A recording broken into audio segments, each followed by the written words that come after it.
کل کی آیت کریمہ کے اندر یہ مسئلہ بڑی تفصیل کے ساتھ ذکر ہوا کہ روزے کی حالت میں کیا کیا چیز جائز ہے، کیا کیا کام حلال ہے، اور کون کون سے کاموں سے اللہ نے روزے کی حالت میں روک دیا مسلمان کو۔ جماع سے روک دیا، کھانے پینے سے روک دیا، البتہ روزے کی راتوں کو اللہ نے فرمایا یہ تمہارے لیے حلال ہے، کھاؤ پیو جماع کرو، ہر چیز تمہارے لیے واضح ہے۔ اسی طرح روزہ رکھنے کا جو وقت ہے سحری کا وہ بیان کیا کہ صبح صادق سے پہلے سحری کر لو، صبح صادق کے بعد اگر ایک لقمہ بھی کھایا تو وہ روزہ شمار نہیں ہوگا، اس کی جگہ قضا کرنی پڑے گی۔ اسی طرح فرمایا کہ ہم نے رات کو رخصت دی تھی روزے کی راتوں میں، لیکن اعتکاف کا مسئلہ اس سے الگ ہے۔ آخر میں فرمایا تھا کہ وَلَا تُبَاشِرُوهُنَّ وَأَنْتُمْ عَاكِفُونَ فِي الْمَسَاجِدِ، مت مباشرت کرو تم عورتوں سے اس حال میں کہ جب تم مسجد میں اعتکاف کی حالت میں ٹھہرے ہوئے ہو۔ تو چونکہ معتکف اللہ کے در پر آ کر ٹھہر جاتا ہے اور اس بات کا اعلان کرتا ہے کہ بس میں نے رب کے در پہ آ گیا ہوں، اب میرا اور رب کا تعلق خاص ہو گیا ہے، دنیا سے میں کٹ گیا ہوں، تو دنیاوی معاملات سے اس کو ہر طرح سے بچ کر اپنے اس اعتکاف کے دنوں کو گزارنا چاہیے۔ ہاں اگر کوئی کھانا لانے والا نہیں ہے، کوئی مجبوری ہے، تو فرمایا گھر جا سکتا ہے، کھانا لے کر آ سکتا ہے، تو فرمایا ایسا نہ ہو کہ تم کھانا لینے جاؤ اور ایسا نہ ہو کہ اپنی بیویوں کے ساتھ وہ مسئلہ سمجھ کر بھی اجازت تو ہے رات کے روزے کی راتوں میں، فرمایا اعتکاف والے بندے کے لیے جائز نہیں ہے، صرف ضرورت کے بقدر جائے اور پھر فوراً واپس آ جائے۔ رمضان المبارک کے آخری 10 دنوں کا اعتکاف یہ سنت ہے، یہ اس کی تمام شرائط کا خیال رکھتے ہوئے جو اس کا اعتکاف رکھتا ہے بہت زیادہ فضیلت وارد ہے۔ اور وہ بندہ جس نے منت مانی ہو 10 روز کی یا 5 روز کی جتنے دنوں کی، اس کا اعتکاف واجب ہوتا ہے۔ البتہ جو نفلی اعتکاف ہوتا ہے اس کی کوئی پابندی نہیں ہوتی۔ تو 20ویں تاریخ کو شام سورج غروب ہونے سے پہلے مسجد پہنچنا ہوتا ہے اور اس کے بعد اعتکاف کی نیت سے مسجد میں داخل ہو جائے، پھر بلا ضرورت شرعی یا طبی مسجد سے نہیں نکلنا۔ ویسے تو جو معتکف روزہ دار ہی کو بیٹھنا چاہیے، لیکن اگر کوئی بندہ کسی وجہ سے پہلے روزہ نہ رکھ سکا، جو اس دن روزہ اس نے نہ رکھ سکا، جو اس دن اس کا روزہ ٹوٹ گیا، وہ بندہ بھی اعتکاف میں بیٹھ سکتا ہے، کیونکہ اس دن جو 20واں روزہ ہے وہ شرط نہیں ہے اعتکاف کا۔ اعتکاف کے لیے شرط ہے اگلے 10 دن کا روزہ، اگر ایک روزہ بھی ختم اعتکاف ٹوٹ جائے گا۔ اب پچھلی آیت میں بیان کیا تھا کہ کھانا پینا حلال ہے، اپنی بیویوں سے ہم بستری کرنا حلال ہے، لیکن رمضان کے اندر روزے کی حالت میں منع کر دیا۔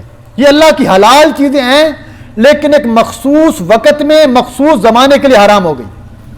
صبح سے لے کر شام تک پانی کا گلاس سامنے پڑا ہے، کھانا سامنے موجود ہے لیکن بندہ کھا نہیں رہا۔ بھئی کیوں نہیں کھاتے؟ اللہ کا خوف ہے، اس لیے تو کہا نا الصوم لی، یہ روزہ میرے لیے ہے، یہ صرف میرے اور میرے بندے کے درمیان معاملہ ہوتا ہے، وگرنہ کون ہے اس کو روکنے والا؟ کیوں نہیں کھا رہا؟ کیونکہ اللہ نے روکا ہوا ہے، لعلکم تتقون، تاکہ تم متقی بنو، اس وجہ سے۔ تو فرمایا وہ حلال چیزوں سے روکا تھا، یہ اللہ نے تمہاری پریکٹس کروائی ہے، یہ اللہ نے ایک ریہرسل کروائی ہے کہ جس طرح رمضان المبارک کے مہینے میں اللہ کے کہنے پر تم حلال کھانے سے رک گئے ہو، اسی طرح غیر رمضان کے بعد اللہ کے حرام کردہ چیزوں کے قریب بھی نہیں جانا۔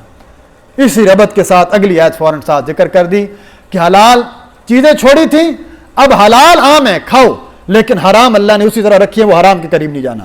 آیت دیکھیے پھر آیت کی تفسیر کرتے ہیں جی۔ آیت نمبر 188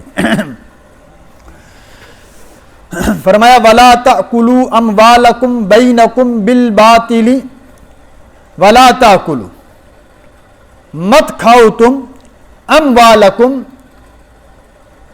مالوں کو، لوگوں کے اپنے مال، ایک دوسرے کا مال مت کھاؤ، بینکم بالباطل، ناحق طریقے سے، نہ کھاؤ مال ایک دوسرے کا آپس میں بالباطل، ناحق طریقے سے، وَتُدْلُوا بِهَا إِلَى الْحُكَّامِ، اور نہ لے جاؤ، یہاں پر لا ساتھ لگ رہا ہے، یعنی وَلَا تَأْكُلُوا، یہیں پر وَلَا تُدْلُوا، واو کا عطف ہے پیچھے، اور نہ لے جاؤ بِهَا، ان اموال کا مقدمہ، الی الحکام، حکام کے پاس، کس لیے؟ لِتَأْكُلُوا فَرِيقًا مِّنْ أَمْوَالِ النَّاسِ، تاکہ کھاؤ تم ایک حصہ اموال الناسی، لوگوں کے مالوں میں سے، بالاسم، گناہ کے ساتھ، وَأَنْتُمْ تَعْلَمُونَ، اور اس حال میں کہ تم اس بات کو جانتے ہو۔ اللہ کہتے ہیں مت کھاؤ ایک دوسرے کے مالوں کو بالباطل، ناحق طریقے سے، اور نہ لے جاؤ جھوٹے مقدمات حاکم کے پاس، قاضی کے پاس، اس غرض سے کہ کھاؤ تم ایک حصہ، فریقاً، فریق حصے کو کہتے ہیں، جماعت کو کہتے ہیں، ایک حصہ، من اموال الناس، لوگوں کے مالوں میں سے، بالاسم، گناہ کی وجہ سے، گناہ کے سبب سے، وَأَنْتُمْ تَعْلَمُونَ، اور اس کو تم جانتے بھی ہو کہ میرا اس میں حق نہیں ہے، کہ میں جھوٹ پر ہوں، پھر بھی تم لوگوں کا مال کھاتے ہو۔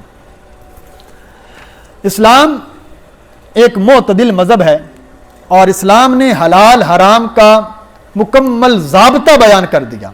پیچھے بھی آیت گزری اسی سورۃ البقرہ کی آیت کہ یا ایھا الناس کلوا مما فی الارض حلالا طیبا، اے لوگوں زمین میں سے حلال اور پاکیزہ مال کھایا کرو، فرمایا شیطان کے پیچھے نہ چلو کیونکہ وہ تمہارا سری اور کھلا دشمن ہے۔ حلال اور حرام کا معیار شریعت کا میں نے بتلایا تھا کہ کچھ چیزیں قرآن مجید نے حرام کی اور کچھ قانون ذکر کیے، بہت ساری چیزیں حضور علیہ الصلوۃ والسلام کے فرمان کے اندر ذکر کر دی گئی۔ آپ صلی اللہ علیہ وسلم نے بتلا دیا یہ چیز حرام ہے، یہ پرندہ حرام ہے، جس کے اندر یہ خصلت ہو، یہ درندے حرام ہیں، یہ مال تم کھا سکتے ہو۔ اب اسی کی بنیاد پر فقہا نے پھر انہیں احادیث سے استدلال کرتے ہوئے مزید کچھ چیزوں کو بتلایا کہ یہ اس حدیث کے زمرے کے اندر آتی ہیں۔ فقہا تو مسئلہ اپنی طرف سے نہیں کرتے، وہ استدلال کرتے، مجتہد ہوتے ہیں، تو انہوں نے بتلا دیے، تو وہ حلال اور حرام کا ایک واضح قرینہ اور واضح دلائل ہمارے پاس موجود ہیں۔ اس آیت کے ایک شان نزول خاص ہے کہ حضور علیہ الصلوۃ والسلام کے پاس دو صاحب آ گئے، دو آدمی، وہ کسی معاملے میں زمین پر جھگڑا کر رہے تھے۔ ایک مدعی تھا، وہ کہتا ہے یہ زمین میری ہے، دوسرا انکار کر رہا ہے کہ یہ جو دعویٰ کر رہا ہے اس میں جھوٹا ہے، یہ زمین میری اپنی ہے، میرا قبضہ ہے۔ تو لہٰذا حضور علیہ الصلوۃ والسلام کے پاس فیصلہ ہوا۔ اسلام کی شریعت کا قانون ہے کہ جو بندہ کسی چیز کا دعویٰ کرے کہ یہ کتاب میری ہے، اس کو چاہیے کہ اپنے اس دعوے پر دو گواہ پیش کرے۔ اگر وہ گواہ پیش نہیں کرتا، یہ چیز میرے پاس موجود ہے، قبضہ بھی میرے پاس موجود ہے، ایک تیسرا اب بندہ آتا ہے، وہ کہتا ہے جی مفتی صاحب یہ کتاب میری ہے، میں کہتا ہوں اگر آپ کی اپنے گواہ پیش کرو۔ اگر اس کے پاس گواہ نہیں ہے تو مدعا علیہ کے ذمہ قسم ہوتی ہے کہ وہ قسم کھا دے کہ میں اللہ کی قسم کھاتا ہوں کہ جو چیز میرے پاس ہے یا میری ملکیت میں ہے، مقدمہ ختم ہو جاتا ہے بس۔ حضور علیہ الصلوۃ والسلام نے اس سے پوچھا بھی تیرے پاس کوئی گواہ ہیں زمین کے لینے پر؟ اس نے کہا گواہ تو نہیں ہے۔ دوسرے سے کہا تو قسم کھائے گا؟ اس نے کہا جی میں قسم کھاتا ہوں۔ جیسے وہ قسم کھانے کے لیے تیار ہوا، حضور نبی کریم صلی اللہ علیہ وسلم فرمایا رک جا، ایک بات یاد رکھنا، اللہ تعالیٰ قرآن میں فرماتے ہیں ان الذین یشترون بعہد اللہ وایمانہم ثمنا قلیلا، وہ لوگ جو اللہ کی عہدوں کو، وعدوں کو خریدتے ہیں اور قسموں کو تھوڑے سے ثمن کے بدلے میں، دنیا کے تھوڑے سے نفع کے بدلے میں جھوٹی قسم نہ کھانا، وگرنہ کبیرہ گناہ کے اندر شامل ہو جا کر۔ جب رسول اللہ صلی اللہ علیہ وسلم نے وعید بیان کی نا تو وہ بندہ رک گیا، اس نے کہا یا رسول اللہ میں قسم نہیں کھاتا۔ آپ نے مقدمے کا فیصلہ اسی بندے کے حق میں دے دیا جس کے پاس زمین موجود تھی۔ تو آپ نے پھر اس موقع پہ فرمایا تھا کہ جھوٹی قسموں سے بچنا یہ بہت بڑا سخت کبیرہ گناہ ہے۔ اب اس کا حرام کے ساتھ کیا تعلق ہے کہ مت کھاؤ لوگوں سے مال ناحق طریقے سے؟ یہی تو ہے نا، ایک بندے کا مال، ایک بندے کی چیز ہے، ایسے ہی جا کے اس پر قبضہ کر لیا، جیسے آج کل بہت عام ہو چکا ہے، کسی کی زمین پر، کسی کے پلاٹ پر، کسی کی چیز پر قبضہ کر لیا۔ فرمایا یہ ناجائز قبضہ ہے، اس سے حاصل ہونے والی آمدنی یہ ساری کی ساری حرام ہو جائے گی۔ اور حرام کے اوپر حضور علیہ الصلوۃ والسلام کی بہت ساری حدیثیں ہیں۔ آپ علیہ الصلوۃ والسلام کی بخاری شریف کی روایت ہے، ام سلمہ رضی اللہ تعالیٰ نے روایت کرتی ہیں، آپ علیہ الصلوۃ والسلام نے فرمایا اے لوگوں میں بھی تمہاری طرح ایک انسان ہوں، انما انا بشر، اور تم جھگڑے لے کر آتے ہو میرے پاس، مقدمات لے کر آتے ہو، تم میں سے کوئی بندہ زبان کے لحاظ سے زیادہ تیز ہوتا ہے، بولنے کے لحاظ سے، دلائل کے لحاظ سے وہ اپنی دلیل کے اندر قوت حاصل کر لیتا ہے، اور میں نے فیصلہ ظاہر کے مطابق کرنا ہوتا ہے۔ یہاں اس بات کی نفی بھی حضور علیہ الصلوۃ والسلام نے خود فرما دی کہ میں بشر ہوں، نبی ضرور ہوں، انبیاء کے اندر سب سے اعلیٰ مقام ضرور ہے، لیکن سامنے آئے ہوئے دو بندوں کی دل کی بات میں نہیں جانتا کس کے اندر کیا موجود ہے، علم غیب صرف اللہ کو ہے، لہٰذا جو ظاہراً دلیل دے گا میں اس کے حق میں فیصلہ کر دوں گا، لیکن یہ بات یاد رکھنا اگر کسی نے ناحق طریقے سے اپنا مقدمہ جیت بھی لیا تو وہ جہنم کا انگارہ اور جہنم کی آگ کا ایک ٹکڑا اپنے ساتھ لے کر جا رہا ہے، کل قیامت کے دن اللہ کے دربار میں اس کو اس کا حساب دینا پڑے گا۔ تو اس سے پتہ چلا ہماری عدالتوں میں جو جھوٹے مقدمات جیتے جاتے ہیں اچھے وکیل کی بنیاد پر، جھوٹے گواہوں کی بنیاد پر، اس سے وہ چیز حلال نہیں ہو جاتی، اس سے وہ چیز جائز نہیں ہو جاتی۔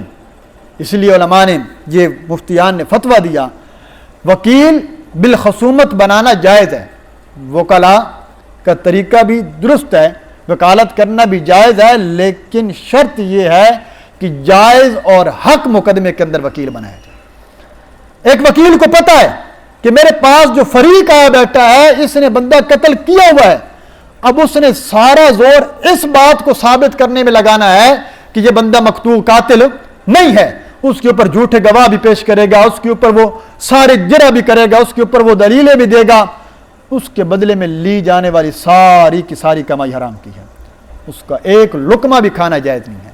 ہاں جو مقدمہ درست ہو یا مقدمے کا اس کو واضح حکم نہ ہو کہ کون اس میں ہے حق پر ہے، اس کی طرف سے وکیل بالخصومت ادا کرے اور اس کا مقدمہ عدالت کے سامنے جج کے سامنے پیش کرے، اور جائز مقدمہ ہو جائز معاملہ ہو، پھر اس کی وکالت اور اس کا وہ پیسہ لینا بھی اس کے لیے جائز ہو جائے گا۔ اس لیے حضور علیہ الصلوۃ والسلام نے فرمایا، یہ آپ علیہ الصلوۃ والسلام کی بہت ساری احادیث ہیں، اس کے اندر حضور نبی کریم صلی اللہ علیہ وسلم نے حلال اور حرام کا بڑا واضح حکم ارشاد فرمایا۔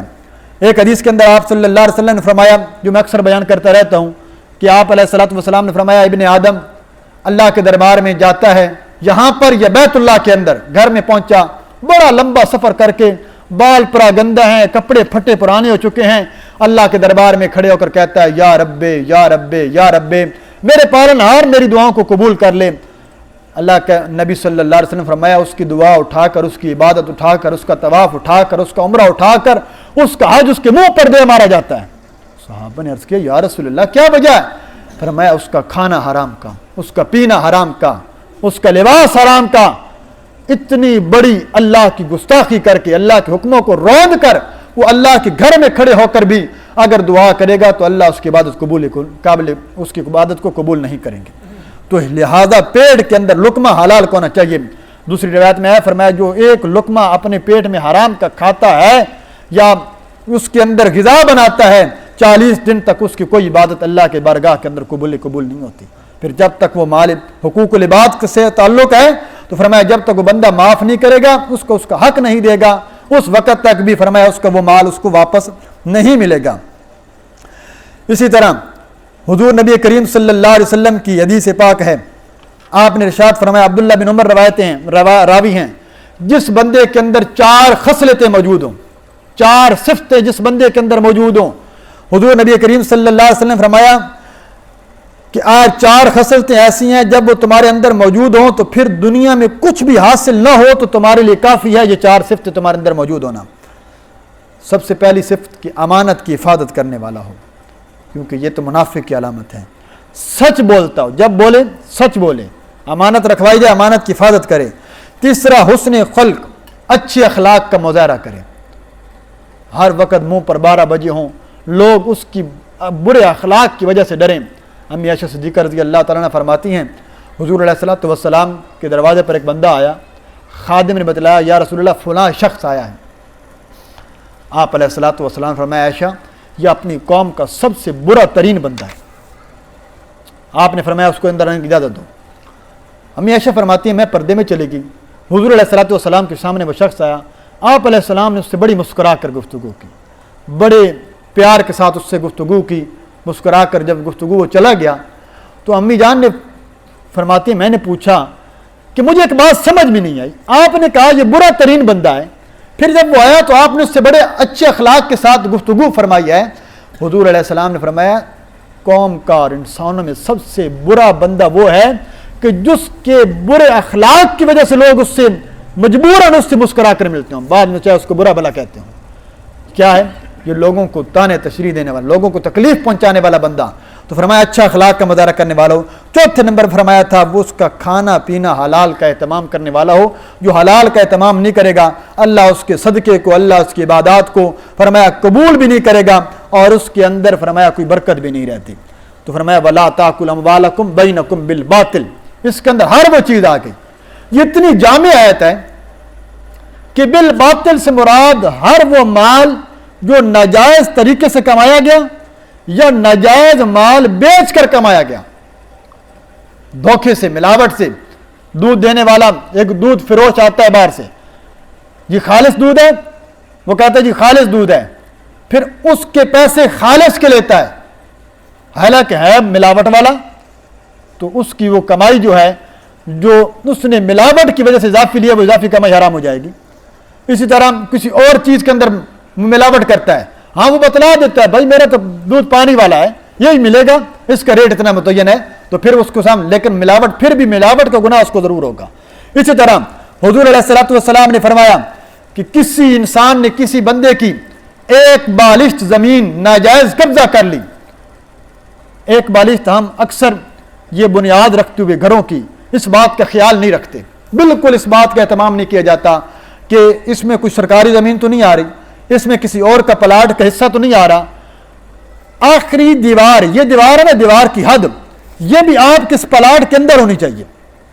دیوار باہر بنا لی، پلاٹ سارا کا سارا اندر رکھ لیا، اب وہ ایک بالشت آپ کی زمین جو ہے وہ دیوار کے نیچے کسی اور کے پلاٹ کی آ گئی. یہ ساری زندگی کے اندر فرمایا کہ اس نے ناجائز کام کیا اور اس کا حساب دینا پڑے گا. لہٰذا اپنے حصے کے اندر رہو، اپنے بنوں کو اپنی زمین کی جب حدیں بنانے لگتے ہو تو حد اپنے حصے کے اندر بناؤ، تاکہ اس کے اندر تقویٰ ہے اور اسی کے اندر تمہارے لیے بہتری ہے. جو مال بھی کھاؤ گے، حرام مال کی بڑی نحوست ہے. حرام مال کی وجہ سے فرمایا انسان کے سارے اعمال ضائع اور اللہ تعالیٰ کے ہاں قابل قبول بھی نہیں ہوتے. حلال مال کی برکات اتنی ہیں، فرمایا حلال مال یا ایھا الرسل کلوا من الطیبات واعملوا صالحا. اللہ فرماتے ہیں اے رسولوں کی جماعت، پاکیزہ مال کھاؤ اور نیک صالح اعمال کرو. اس سے اشارہ یہ دیا مفسرین نے کہ جب حلال مال کا کھانے کا حکم دیا، ساتھ صالح اعمال کا ذکر کر دیا کہ صالح اعمال کی توفیق بھی اللہ تب دیتا ہے جب انسان کے پیٹ میں لقمہ حلال کا ہونا چاہیے. آج حلال حرام کی تمییز صرف ہم نے یہی سمجھا ہوا ہے کہ کسی کا مال چھین لیا یہی حرام ہے، کسی کا مال، سود کا مال حرام، رشوت کا مال حرام کا، کسی کا ناجائز قبضے سے حاصل کی ہوئی چیز کا مال حرام کا. چوری والی چیز، میرے پاس ایک بندہ موبائل لے کر آتا ہے، مجھے پتہ یہ چور ہے، دکاندار ہے، کوئی مال لے کر آتا ہے، موٹر سائیکل لے کر آتا ہے، سستے داموں بیچ دیتا ہے. دکاندار اچھے اس نے نفع کما لیا. جب اسے پتہ چل گیا کہ یہ چیز چوری کی ہے تو چوری کی چیز بندے اس اصل مالک کی ملکیت سے نہیں نکلتی، چاہے 10 بندوں کو فروخت ہو جائے، 10ویں بندے کے پاس بھی پہنچی ہے، جب اس کو معلوم ہو گیا اس کو اصل مالک کو پہنچانا واپس ضروری ہوگا. لہٰذا فرمایا اس مال کے اوپر لیا جانے والا نفع یہ بھی حرام کے اندر آئے گا، اس کی کمائی بھی حرام کے اندر آئے گی. ایک ملازم ہے، وہ اپنی ملازمت میں ڈنڈی مارتا ہے، ایک مزدور ہے، ایک مستری ہے، ایک ٹھیکیدار ہے، وہ اپنے اس ٹھیکیداری میں ڈنڈی مارتا ہے، اس مال کے اندر کچھ مال بچا لیتا ہے. حلال کی کمائی سے زیادہ اوپر کی کمائی یہ بڑی ہو جاتی ہے. اوپر کی کمائی اس بنیاد سے ان کو لوگوں کا ناجائز کام کرواتا ہے، تو فرمایا ساری کی ساری کمائی اپنی اولاد کو کیا کھلا رہا ہے؟ حرام کھلا رہا ہے. اور کل یہی اولاد اسی کے دشمن بنی ہوگی اور یہ بندہ کہے گا کہ میں نے سارا کچھ تمہارے لیے کیا تھا، آج تم ہی میرے کام نہیں آ رہے. قرآن کیا کہتا ہے؟ یوم یفر المرء من اخیہ و امہ و ابیہ و صاحبتہ و بنیہ. انسان کی بیوی، انسان کے بچے، انسان کی اولاد اس سے بھاگ جائے گی، کوئی انسان کے قریب نہیں آئے گا. آج دنیا کے اندر اپنی کمائی کو دیکھتے ہوئے دھوکے کی کمائی، دھوکے کے پلاٹ. آج کیا ہو رہا ہے؟ ایک بندے کو ایک زمین بیچی، جب بندہ قبضہ لینے گیا نا، پتہ چلا وہاں تو کوئی اور آیا بیٹھا ہے. کیوں؟ اس نے مجھے بھی بیچ دی ہے جی، یہ تو 3 جگہ بک چکی ہے. اب وہ تینوں سے کمائی لے کر بیٹھا ہے اور بڑا مطمئن بیٹھا ہے کہ میں نے بڑا نفع کما لیا. ساری کی ساری کمائی کو حرام کر کے بیٹھا ہے. وَلَا تَأْكُلُوا أَمْوَالَكُمْ بَيْنَكُمْ بِالْبَاطِلِ. قرآن کا اصولی فیصلہ ہے. اچھا اگلا حکم وَتُدْلُوا بِهَا إِلَى الْحُكَّامِ. حکام کی جانب کیوں لے کر جاتے ہیں؟ جھوٹا مقدمہ قائم کیا اس بنیاد پر کہ عدالت کے ذریعے سے میں اس کو حاصل کر لوں گا. میں بتا چکا ہوں اس کی بنیاد پر اگر قاضی فیصلہ بھی دے دے وہ چیز حلال نہیں ہوتی. وانتم تعلمون، تم جانتے ہوتے ہو کہ یہ مال میرا نہیں ہے. صرف ضد کی بنیاد پر، صرف ضد کرنے کی بنیاد پر کتنے 5 وقت کے نمازی ہیں، جب بہنوں کو حصہ دینے کی باری آتی ہے وہ حصہ دینے پر قادر نہیں ہے، وہ اختیار ہیں. باپ کی ملکیت میں اگر گھر تھا، یہ مسئلہ یاد رکھیے، ایک گھر کے اندر مشترکہ فیملی رہتی ہے، باپ کی ملکیت میں ہے، والد صاحب کی ملکیت میں گھر بھی موجود ہے اور انہیں کے نام پر تھا، والد صاحب فوت ہو گئے، اب اس گھر کے اندر بھی بہن اور بھائیوں سب کا حصہ ہوگا. جہیز دے دیا جی، ٹرک بھر کے دے دیا، بس اس کا حصہ ادا ہو گیا. یہ وراثت نہیں ہے. میں نے پہلے بتلایا تھا، بہن آئی آپ کے پاس آئی، اس نے کہا بھیا میں نے اپنی زمین آپ کے نام آپ کو معاف کیا، وراثت نہیں تقسیم ہوگی، آپ کے نام پر نہیں آئے گی. شرعاً ہبہ کیسے ہوتا ہے؟ شریعت کے اندر ہبہ یہ ہے، جائیداد تقسیم کی جائے، بہنوں کو ان کے نام باقاعدہ جگہ لگوا دی جائے، قبضہ دے دی جائے، یہ رقم، یہ زمین آپ کی، یہ کاغذات آپ کے، یہ آپ کے نام لگ چکی ہے، بہنوں کے بھائیوں کے سب کے برابر لگ گئی، جو شریعت کا حصہ تھا، بیوی کے نام بھی لگ گئی. اب وہ بہن، اب وہ بیوی، اب وہ خاتون اپنی وہ کاغذات اٹھا کر آپ کے پاس اپنی خوشی سے آتی ہے، یہ لے لو، یہ زمین میں آپ کے نام لگواتی ہوں، اب آپ کے لیے حلال ہو جائے گی.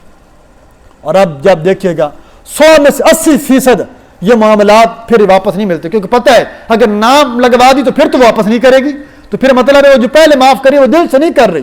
اس لیے شریعت نے اس ہبے کو تام ہی نہیں کیا.